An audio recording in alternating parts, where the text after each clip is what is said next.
Well, last year has been very interesting for India with the soap opera of the Karnataka iron ore ban panning out. So it would be interesting to see whether Karnataka is going to rebound and supplies from the state would resume as normal in the international spot market, and if not, what the effect of that on spot prices would be.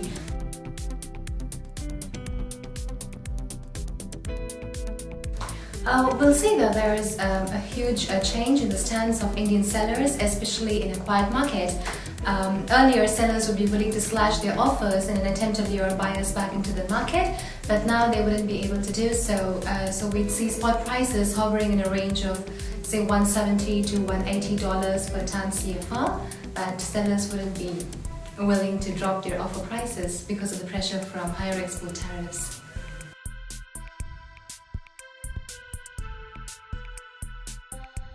Actually, I've been talking to the market, and then there are kind of overview is saying that the market will come to a turning point by 2013 to 2015. But just a few days ago, I wrote an article about steel is talking about the turning point probably will come even sooner, like this year. So I think this year will be pretty much interesting because the market is very much divided and a lot of new things are happening, like the pricing system, like the tonnage, everything. So it'll be very interesting if you just go to the conference and listen to the speakers what their opinion about this market is about.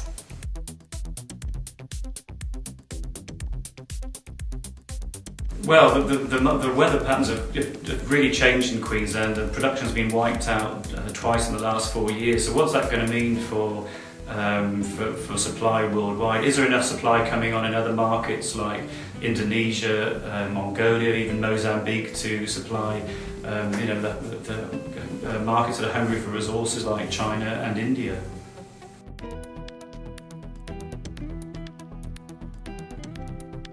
In Australia are still struggling to get their projects really to where they'd like them to be at this stage.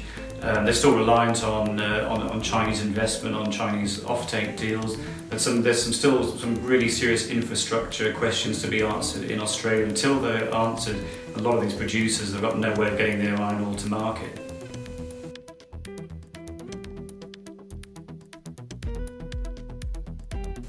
Well, every company can benefit from a greater understanding, especially in the steel industry where these products are new and people's understanding of derivative use for risk management perhaps isn't quite as developed as it is in comparative industries, in comparative sectors.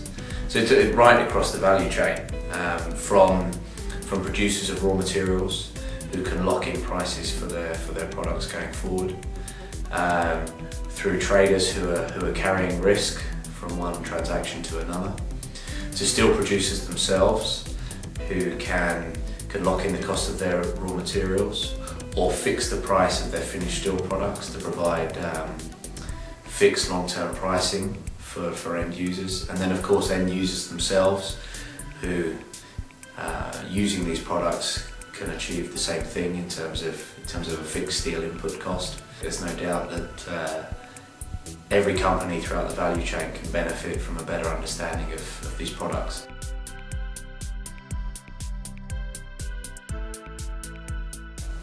I think market understanding is improving. I think it's improved rapidly over the last 12 to 18 months because iron ore swaps are becoming increasingly relevant as a price risk management tool to people in the market, not only iron ore producers but steel producers and traders of iron ore as well. There's still some work to be done. I think that there's still a lot of room to get out there and to educate people, and I think giving people a platform at conferences, etc., to talk about this is a very good thing. Well, there's a nascent market in met coal derivatives already. It's off market at this point, which means it isn't cleared. So there's a degree of counterparty risk. For it to further develop, I think it needs to become a cleared market so that counterparty risk is mitigated. Unfortunately for met coke, met coal. We're not quite seeing that yet. There's the degree of apathy on the part of the large producers of met coal, coking coal.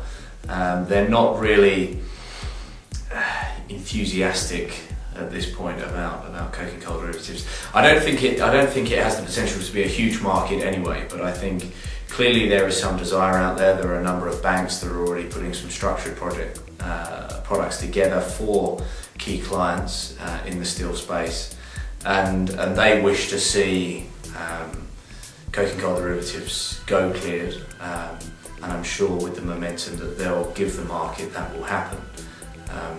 But without producer buy-in, and that doesn't exist yet, it's difficult to see it being a stellar market, a market to rival iron ore in terms of volume.